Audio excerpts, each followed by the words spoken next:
नमस्कार, बहुत बहुत स्वागत है आपका। बात करने जा रहे हैं बंगाल की राजनीति में लगातार बदलते सियासी हथियारों की, सियासी रणनीतियों की। कैसे?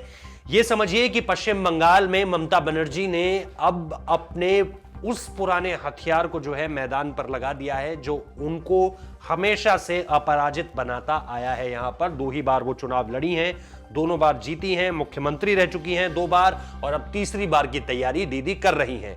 इसको लेकर के अब जो आखिरी ये 4-5 महीनों का वक्त बचा है और जो चीफ इलेक्शन कमिश्नर हैं उनके हिसाब से अगर आप इलेक्शन कमीशन को देखें तो लगभग मई के आखिरी दिनों में शायद ये हो सकता है कि पश्चिम बंगाल के चुनावों की तारीख वहां से जो है चुनाव मतदान जो है वो वहां से होने शुरू हो जाए। इसको लेकर के जानकारी तो पहले ही दे दी जाएगी। तो इन सारी चीजों से पहले ही ममता बनर्जी ने बाहर और अंदर का खेल, यानी बाहरी और आंतरिक का खेल जो है वो शुरू कर दिया है।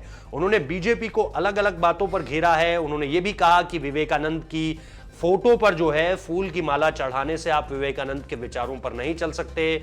उन्होंने रामकृष्ण आश्रम में क्योंकि अमित शाह गए थे तो उसको लेकर के भी बात कही है। उन्होंने बहुत सारी ऐसी बातें कही हैं जिसमें वो ये कह रही हैं कि कैसे जो है वो चीजें इन फेवर ऑफ टीएमसी हैं इस वक्त पे, not in favour of BJP.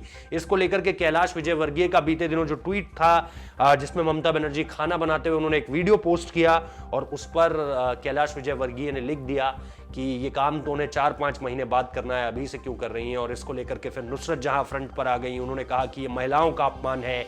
Kailash Vijayvargiya इसको पूरी तरह से डिफेंड उन्होंने कहीं भी नहीं किया।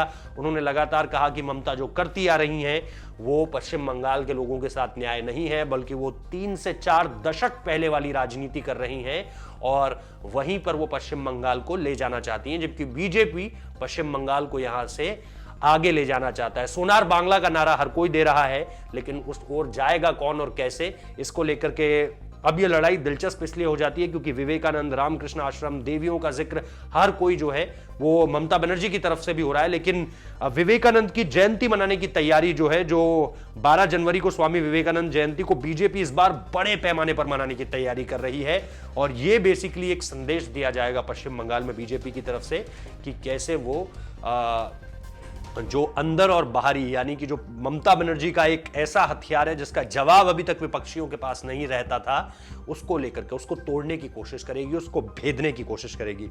सफल होगी या नहीं ये चुनावी नतीजे बताएंगे। बहुत बहुत शुक्रिया इस वीडियो को देखने के लिए।